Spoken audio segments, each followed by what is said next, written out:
बिस्मिल्लाहिर्रहमानिर्रहीम on behalf of pearl securities आपको welcome करते हैं जी।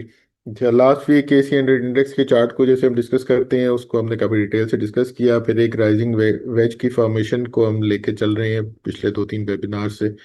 और उसके जो हम टारगेट्स की बात कर रहे थे वो हम एंड ऑफ अगस्त की कर रहे थे। उसमें एज सच लेवल इसलिए डिस्कस नहीं कर रहे थे क्योंकि वो बाय द टाइम वो चेंज होते रहते हैं।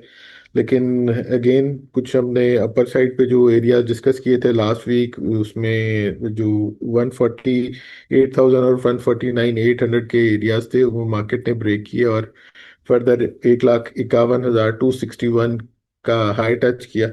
और लो की बात करें तो 146,403 किया और 149,493 की क्लोजिंग आई।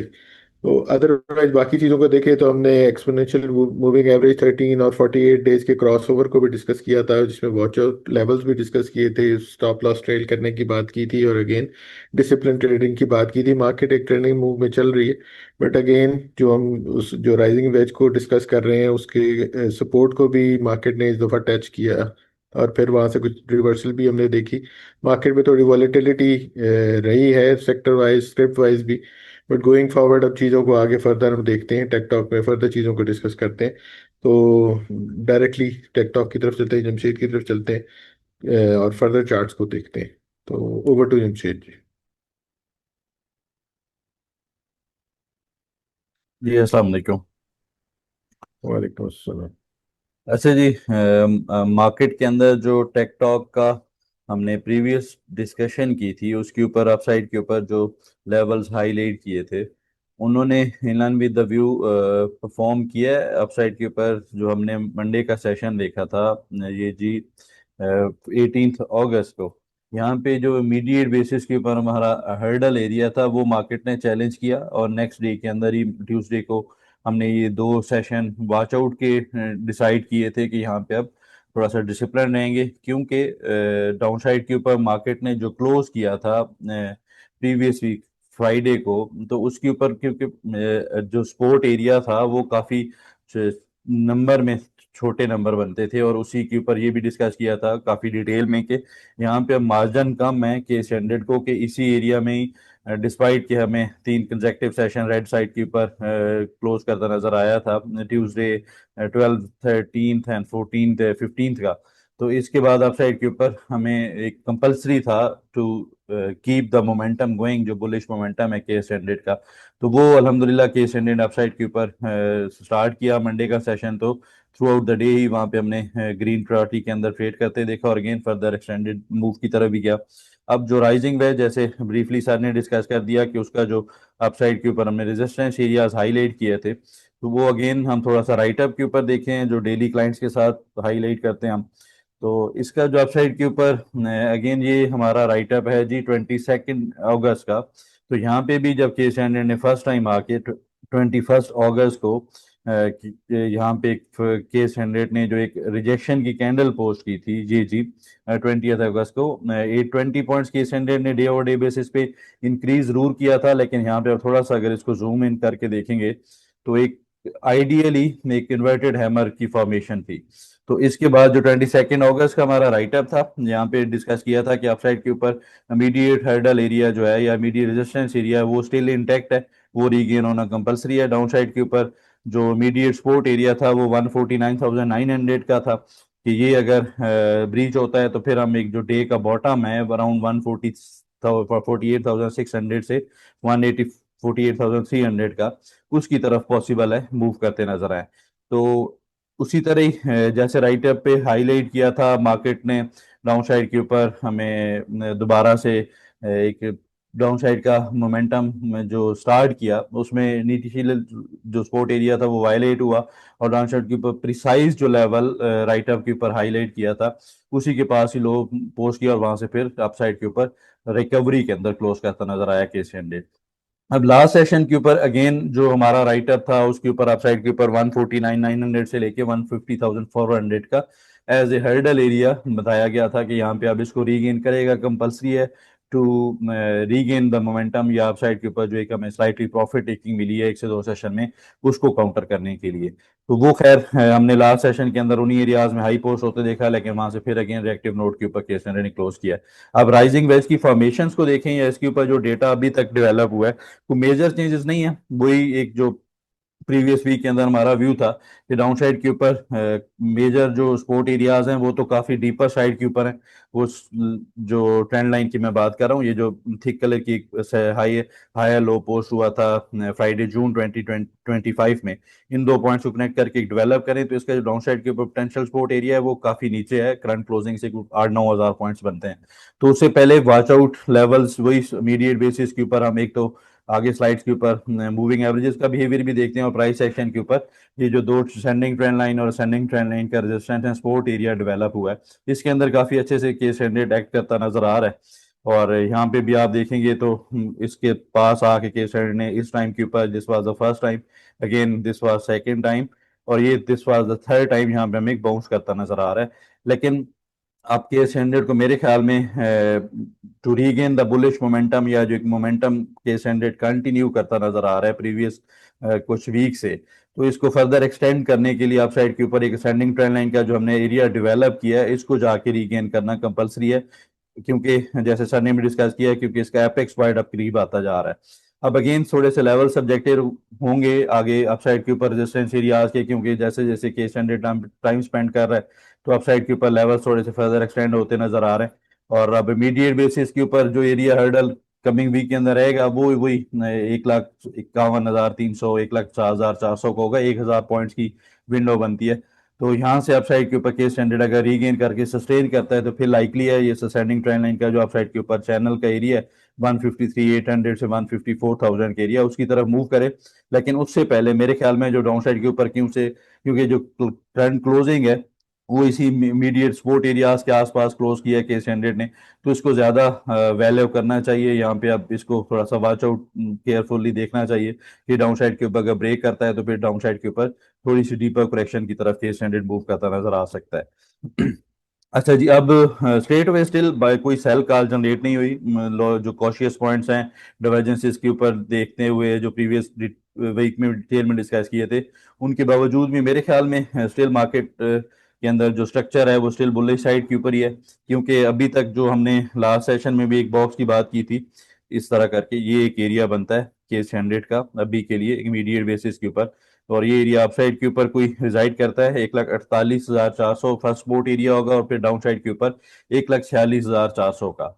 तो ये इसको सस्टेन करना चाहिए, लाइकली है कि हम इंट्राडे बेसिस पे पॉसिबल है हम कोई डाउन साइड के ऊपर कैपेचुलेशन देखें और जो sending trend line support area violate होता देखें, लेकिन इसको 2 कंसेक्टिव सेशंस के अंदर के स्टैंडर्ड को सस्टेन करना चाहिए डाउन साइड के ऊपर, या इसे बाहर आके ब्रीच करके क्लोज नहीं करना चाहिए। अच्छा जी, अब हम चलते हैं थोड़ा सा जो शॉर्टर टाइम फ्रेम के ऊपर मूविंग एवरेजेस का बिहेवियर है उसको देख लेते हैं। फर्स्टली तो 13 एंड 48 डेज के ऊपर देखते हैं कोई हमें कोई क्रॉस ओवर तो नहीं मिलता नजर आया, तो वो फिलहाल ऐसी कोई चीज नहीं है। यहाँ पे आप देखेंगे तो यहाँ पे के स्टैंडर्ड ने लास्ट भी जो डाउन साइड के ऊपर जो 48 डेज का मूविंग एवरेज है वाली टाइम फ्रेम के ऊपर, ये जो पुल बैक बना है 21 अगस्त को डाउन साइड का एक करेक्शन बनी थी, तो इन एरियाज को एज ए सपोर्ट ऑनर किया और अपसाइड के ऊपर एक तगड़ी रिकवरी पोस्ट करता नजर आया। इसी तरह आप थोड़ा सा बड़े टाइम फ्रेम के ऊपर 150 का एक्सपोनेंशियल मूविंग एवरेज देखें, तो यहाँ पे भी जो रीसेंट बिहेवियर है इसी मूविंग एवरेजेस के अंदर लास्ट टाइम पे भी जो केस हंड्रेड थोड़ा सा इस जगह के ऊपर साइडवेज हुआ था, तो इन एरियाज में इसको एज ए सपोर्ट ऑनर किया था और अपसाइड के ऊपर तगड़ी एक मूव बनती नजर आई थी। तो अनटिल अनलेस ये डाउन साइड के ऊपर वायलेट नहीं होते तो मेरे ख्याल में स्टिल स्टॉप लॉसेस को ट्रेल करते हुए सेक्टर शिफ्टिंग पे या जो स्टॉक स्विचिंग है वो चलती रहेगी, क्योंकि कुछ स्टॉक्स ऐसे हैं जो ऑलरेडी काफी तगड़ा परफॉर्म कर चुके हैं, मेजर रेजिस्टेंस एरियाज के लिए को चैलेंज करते नजर आ रहे हैं, या फिर मेजर सप्लाई जोन्स को उन्होंने चैलेंज किया, तो वहां पे प्रॉफिट टेकिंग लाइकली है, वो कोई ऐसी चीज नहीं है, उसमें कोई बहुत ज्यादा परेशान होने की भी बात नहीं है। तो खैर ट्रेंड कर रहे हैं stocks, most of the stock still trend कर रहे हैं, तो मेरे ख्याल में वहां पे स्टिल स्टॉप लॉसेस को ट्रेल करना चाहिए। अब इसको as a trade execution summarize किया जाए कमिंग वीक में, तो मेरे ख्याल में स्टिल जो व्यू लास्ट वीक हमने डिस्कस किया था वही फर्दर उसको कैरी करना चाहिए। ट्रेडिंग के ऊपर जो डिसिप्लिन ट्रेडिंग है उसके ऊपर फोकस करना चाहिए, सेक्टर स्टॉक स्विचिंग के ऊपर फोकस करना चाहिए। मनी मैनेजमेंट गोइंग एट, क्योंकि मार्केट काफी बड़ा नंबर है, केस 100 का अपसाइड के ऊपर एक साइकोलॉजिकल बैरियर भी है 150 के, उसके पास हम ट्रेड कर रहे हैं। तो मेरे ख्याल में थोड़ा सा डिसिप्लिन रहना चाहिए, स्टॉप लॉसेस को फेल करना चाहिए। कमिंग वीक रोल ओवर का वीक होगा, तो वहां पे स्लाइटली थोड़ी सी शायद इतनी ज्यादा रेंज के अंदर हम मार्केट ना मूव करे, कोई थोड़ी सी रेंज नैरो रहे, तो सपोर्ट एंड रेजिस्टेंस एरियाज को देखते हुए इंडिविजुअली स्टॉक्स के अंदर भी अकॉर्डिंगली प्ले करना चाहिए। कमिंग वीक का जो व्यू होगा हमारा, उसके अंदर यही होगा कि कोई भी डिप आती है, मेजर डिप आती है टुवर्ड सपोर्ट एरिया, तो वहां पे हम बाइंग साइड के ऊपर देखेंगे। अदरवाइज अप साइड के ऊपर कोई मूव बनती है टुवर्ड्स रेजिस्टेंस एरिया, जब तक केस स्टैंडर्ड अपसाइड के ऊपर डिसाइसिवली 1,51,400 से ऊपर क्लोज नहीं करता, तो कोई अपसाइड आती है तो वहां पे हम सेल हाई बाय लो की स्ट्रेटजी के साथ जाएंगे। जी सर। जी आगे चलते हैं इंडेक्स व्यू की तरफ, और कमिंग वीक के लिए इंडेक्स के सपोर्ट और रेजिस्टेंस एरिया को देख लेते हैं, और पॉइंट्स टेबल को भी डिस्कस कर लेते हैं। अच्छा जी, पॉइंट्स टेबल को डिस्कस करने से पहले लास्ट स्लाइड के ऊपर एक चीज रह गई, वो थी जी कन्वेंशनल जो हमारे पास जो लैगिंग इंडिकेटर्स हैं उनको भी क्विकली देख लेते हैं। तो वहां पे हमने लास्ट टाइम डिस्कस किया था मैकडी के ऊपर। अब मैकडी के ऊपर अगेन यहाँ पे आप देखेंगे तो जो अपसाइड के ऊपर ये मोमेंटम बना है, यहाँ पे अब मैकडी या जितने भी लैगिंग इंडिकेटर्स हैं, आरएसआई को आप अप्लाई करके देखेंगे तो वहां पे भी काइंड ऑफ एक एग्जॉशंस नजर आती हैं लैगिंग इंडिस के। सेंटर ने अपसाइड के ऊपर हायर हाई जरूर पोस्ट किया है, प्राइस एक्शन के ऊपर हायर हाई डेवलप किया है, वो एक अच्छी चीज है लॉन्गर टर्म के लिए। लेकिन थोड़ा सा शॉर्टर टाइम फ्रेम के ऊपर देखें तो जितने भी लैगिंग इंडिकेटर्स हैं वो थोड़ा सा एग्जॉस्ट होते नजर आ रहे हैं, और लाइकली है हम डाउन साइड के ऊपर करेक्शन देखें। लेकिन इट्स टू अर्ली टू से, इसके लिए अगेन वो जो हमारा टूल रहेगा वो जो लास्ट स्लाइड्स के ऊपर डिस्कस किया है, वो मूविंग एवरेजेस हैं या प्राइस एक्शन के ऊपर सपोर्ट एरियाज का ब्रेकडाउन है। अब कन्वेंशनल रेजिस्टेंस एरियाज की बात करें तो अपसाइड के ऊपर इमीडिएट हर्डल एरिया 150,400 का, और अपसाइड के ऊपर 151,600 का रहेगा।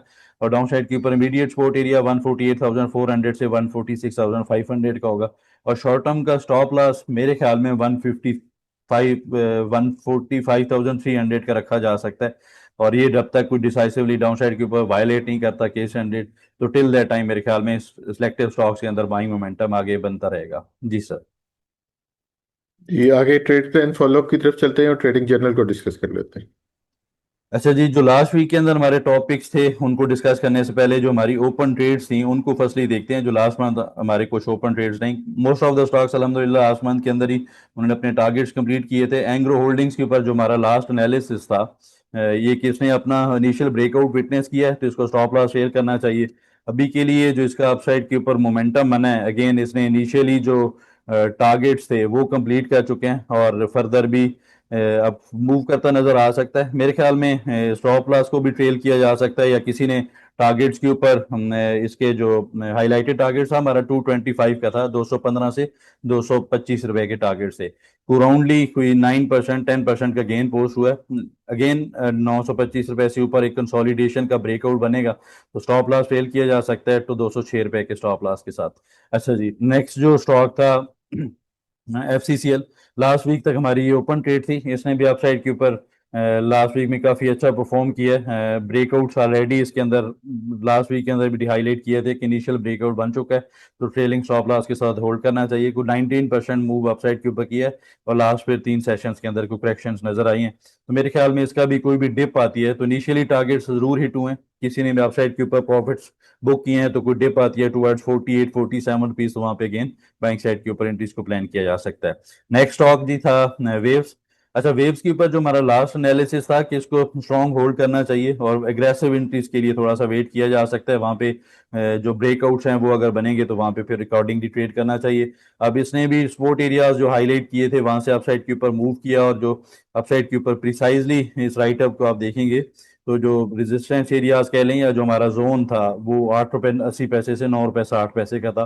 तो कुल 9 रुपये 70-80 पैसे के पास हाई पोर्ट हुआ, वहां से फिर रिएक्टिव रोड के ऊपर क्लोज किया। तो इसके इनिशियल टारगेट्स कंप्लीट कर चुका है। अब 10 रुपए से ऊपर सस्टेन करेगा तो वो एक इसका लॉन्गर टर्म का ब्रेकआउट कंसिडर होंगे। 23% इसने रिटर्न जनरेट किए। अच्छा जी, नेक्स्ट जो स्टॉक था वो था जी एफएफएल। एफएफएल के ऊपर भी जो इनिशियली हाईलाइटेड टारगेट से अल्हम्दुलिल्लाह इसने भी काफी अच्छे से परफॉर्म किया in line with the view. इसने भी अपसाइड के ऊपर जो हमारा लास्ट एनालिसिस था उसके अकॉर्डिंगली भी परफॉर्म किया, और कोई 15.91% का रिटर्न जनरेट किया है। अब इसके ऊपर जो राइट अप था, अगेन अपसाइड के ऊपर 16 रुपये 70 पैसे से 17 रुपये 10 का एरिया था, और इससे ऊपर जो नेक्स्ट एरिया जोन ओपन होता था वो 17 रुपये 80 पैसे का था, तो उसने कुछ 17 रुपये 60 पैसे का रेजिस्टेंस एरिया कह लें, ये एक पोटेंशियल जो एरिया बनता था वहां से रेक्टिव नोट के ऊपर क्लोज किया है। अब इसके ऊपर जो करंट फॉर्मेशंस हैं, इस चार्ट को अगर आप देखेंगे तो इसने डिसेंडिंग ट्रेंड लाइन का ब्रेकआउट जनरेट कर चुका है ये, डिस्पाइट कि हमने कोई काफी हेफ्टी वॉल्यूम्स के साथ इसको रिएक्टिव नोट के ऊपर क्लोज होते देखा है, लेकिन मेरे ख्याल में कोई मेजर डिप आती है टुवर्ड 16.5 रुपए 16 रुपये 80 पैसे टिल 16 रुपीज, तो that should be taken as a buying opportunity. अच्छा, लास्ट वीक के अंदर जो स्टॉक हमने हाईलाइट किए थे उनमें से एजीएल, अगेन इसके जो करंट एनालिसिस है स्पोर्ट के ऊपर बाउंस कर चुका है, 3-4% अपसाइड के ऊपर है, करंट ट्रेड का स्टेटस भी अपसाइड के ऊपर भी है और ओपन है, तो ट्रेड इंटैक्ट है। कैपको अगेन ट्रेड ट्रिगर नहीं हुई, जो हाईलाइटेड स्पोर्ट एरिया से उनकी तरफ मूव कर रहा है तो इसको भी फोकस कर लेना चाहिए। GCWL, अच्छा इसके ऊपर जो व्यू था हमारा, अगेन जो करंट मार्केट प्राइस के ऊपर भी बाय करने का व्यू था, और अपसाइड के ऊपर इसने एक रिजेक्शन पोस्ट करके 2 से 3 सेशंस की कंसोलिडेशन के बाद अभी करंटली 10.80% अपसाइड के ऊपर ये क्लोज किया। इसके टारगेट्स स्टिल इंटैक्ट हैं, और अगर फर्दर ये 14.5 रुपये से ऊपर सस्टेन कर गया तो फिर एक एक्सटेंडेड रैली की तरफ मूव करता नजर आ सकता है। अच्छा, इसी मंथ के अंदर हमारी एक ओपन ट्रेड थी लास्ट वीक तक, टेलीकार्ड। अच्छा, टेलीकार्ड ने भी जी जो राइट अप आपके सामने है, इसके ऊपर जो स्पोर्ट एरियाज हाईलाइट किए थे उन्हीं के पास कंसोलिडेट किया, और उसके बाद अपसाइड के ऊपर एक तगड़ी मूव हमने विटनेस किया लास्ट वीक के अंदर, और अगेन हाईलाइटेड रेजिस्टेंस एरियाज के पास वहां पे फिर हमने प्रॉफिट टेकिंग भी देखी है। इसका जो थोड़ा सा ब्रॉडर स्पेक्ट्रम के अंदर ये देखा जाए तो 8 रुपये 70 पैसे का एरिया बनता है, वो जब अपसाइड के ऊपर डिसाइसिवली ब्रेकआउट जनरेट करेगा तो फिर जो अपसाइड के ऊपर हाईलाइटेड टारगेट्स हैं 9 रुपये 30 पैसे 9 रुपये 80 पैसे इनिशियली, उनकी तरफ मूव करेगा। तो अगेन दोबारा से अगर करेक्शन करता है 7 रुपये 80 पैसे 7 रुपये 50 पैसे की तरफ मूव करता है, तो वहां पे गेन चांस लिया जा सकता है बैंक साइड के ऊपर। जी सर। जी, आगे क्यूरी सेक्शन की तरफ चलते हैं। जो क्यूरीज शॉर्टलिस्ट की हैं उनको आंसर कर लेते हैं। अच्छा जी, क्यूरीज में फर्स्ट ऑफ ऑल तो देखा जाए लकी सीमेंट। अच्छा, अब इसके ऊपर जो करंट फॉर्मेशंस हैं उनको देखें तो इसका जो कंसोलिडेशन एरिया था 28 अप्रैल, और इसका ब्रेकआउट जनरेट हुआ है 1 अगस्त को, 4 अगस्त को डिसाइसिवली। अच्छा, अब इसके ऊपर जो प्रोजेक्शंस कह लें इस जो फॉर्मेशंस की, एक असेंडिंग ट्राइंगल पैटर्न था, तो इसका जो अपसाइड के ऊपर कोई अप्रोक्सीमेटली एरिया बनता है कुछ 460 रुपए का बनता है इनिशियली। अच्छा जी, ये अब लाइकली है इसकी तरफ मूव करे। अब इसके ऊपर जो कन्वेंशनली, क्योंकि लास्ट कुछ सेशंस के अंदर इसके अंदर स्लाइटली प्रॉफिट टेकिंग हमने देखी है, तो इमीडिएट हर्डल एरिया 430 करेगा, अगर कुछ डिप आती है टुवर्ड्स 411 रुपए 403 रुपए, और इवन अगर 385 380 रुपए की तरफ भी मूव करता है, तो यहाँ पे इसके अंदर स्ट्रॉन्ग बाइंग मोमेंटम विटनेस हो सकता है। तो मेरे ख्याल में कोई आगे कुछ सेशंस के अंदर कोई इस तरह अगर मूव ये करता है, तो फिर लाइकली है यहाँ से एक अपसाइड के ऊपर एक शार्प मूव हमें विटनेस हो, और इवन 460 रुपए से ऊपर 480 490 रुपए की तरफ भी ये मूव करता नजर आए, तो मेजर डिप के ऊपर स्टिल बाइंग साइड के ऊपर इसको कंसिडर करना चाहिए। अच्छा जी, नेक्स्ट इस वीक में जो स्टॉक था क्यूरी सेक्शन में, पैंथर टायर।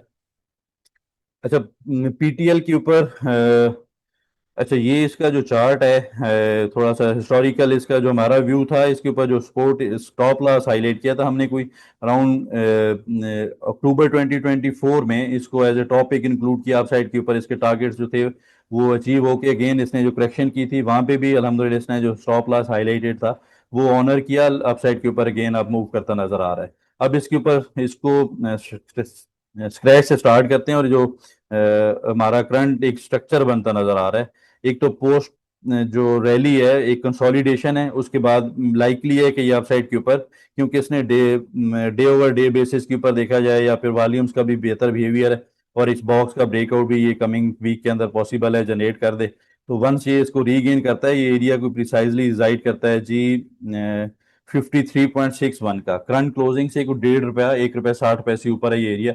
इसको डिसाइसिवली ब्रेकआउट मिल जाता है तो फिर ये अपसाइड के ऊपर एक स्टैंडर्ड मूव की तरफ चला जाएगा, और इनिशियली 63 रुपीज और 67 रुपीज इसके टारगेट बनते नजर आ रहे हैं, तो इसको फोकस करना चाहिए। कोई भी डिप आती है डाउन साइड के ऊपर टिल 47 रुपीज, तो that should be taken as a buying opportunity. अच्छा जी, नेक्स्ट इस वीक में जो क्यूरी थी ट्रिपल GL। अच्छा, ट्रिपल GL के ऊपर या ओवरऑल GGL गनी ग्रुप पूरा देखा जाए तो इन्होंने काफ़ी अच्छे से परफॉर्म किया, जैसे कुछ स्लाइड्स के ऊपर हमने लास्ट स्लाइड्स के ऊपर हमने GCL को डिस्कस किया।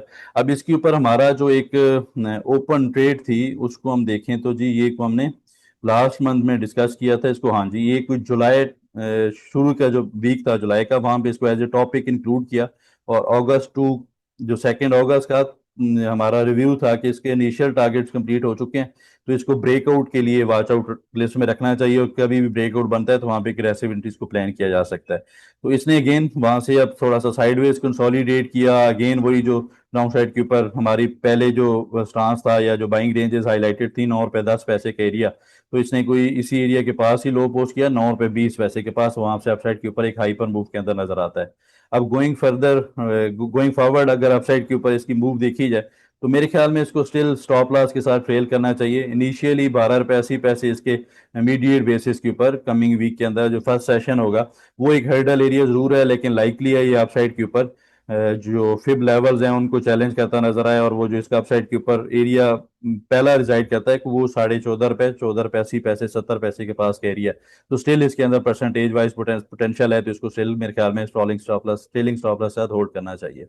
अच्छा जी, नेक्स्ट जो क्यूरी थी ट्रीट ट्रीट के ऊपर जो करंट स्ट्रक्चर है उसको देखा जाए तो अगेन इसका जो हमने प्रीवियस डिस्कस किया था मई के अंदर एक पोटेंशियल रिवर्सल जोन हमारी टॉप पिक थी इस रिजेक्शन कैंडल के ऊपर। तो उसके जो अपसाइड के ऊपर इनिशियल टारगेट्स एरिया से 61.8%, कोई भी हार्मोनिक्स को जानता है तो वो एक काफी इजी है इसको प्रिडिक्ट करना। तो इसी के पास ही ओवर कर रहा है, इमीडिएट हर्डल एरिया इसका हाईलाइटेड है, ये कुछ 24.40 से 25 रुपीज का रिजाइड करता है। वंस ये अपसाइड के ऊपर रीगेन करता है तो फिर इनिशियली 26.50 से 27.80 की तरफ मूव करेगा। अभी के लिए जो इसका ट्रेलिंग स्टॉप लॉस है वो इसी स्विंग लो का है 22 रुपीज का, तो इस स्टॉप लॉस के साथ स्टिल इसको देखना चाहिए। अच्छा जी, नेक्स्ट और लास्ट क्यूरी थी इस वीक में PIBTL। अच्छा, इसके ऊपर जो हमारा पहले एक डेवलप्ड चार्ट है इसने भी डाउन साइड के ऊपर ये जो लो पोस्ट किया था 2023 में, ये फिब लेवल की एक्सटेंशन है 1.13x, थोड़ा सा लॉन्गर टाइम फ्रेम के ऊपर देखें तो इसके ऊपर सिंस दैट टाइम मैं ये डिस्कस करता रहा हूँ कि एक मल्टी बैगर स्टॉक हो सकता है। इसने खैर टाइम जो हमने एंटिसिपेट किया था उससे ज्यादा स्पेंड हुआ है, लेकिन अल्हम्दुलिल्लाह सेल अभी ट्रेड कर रहा है और अपसाइड के ऊपर ट्रेंड करना स्टार्ट कर रहा है। तो higher lows shorter time frame के ऊपर देखा जाए तो हायर लोज हायर हाइज इसके अंदर बनते नजर आ रहे हैं। तो अब इसका जो एक इमीडिएट हर्डल एरिया कह लें, एक जो फर्दर थोड़ा सा एक वॉच आउट लेवल है 12 रुपीज से 12.50 का एरिया है, तो इसको ये जब भी रीगेन करता है तो यहाँ पे एक हाइपर मूव विटनेस हो सकती है। डाउन साइड के ऊपर कोई भी पुल बैक आता है टुवर्ड्स 10.60 10.30, तो वहां पे स्टिल बाइंग साइड के ऊपर देखना चाहिए। जी सर। इस वीक के लिए इतना। इंशाल्लाह नेक्स्ट वीक दोबारा मुलाकात होती है, तब तक के लिए अल्लाह हाफिज and thank you very much.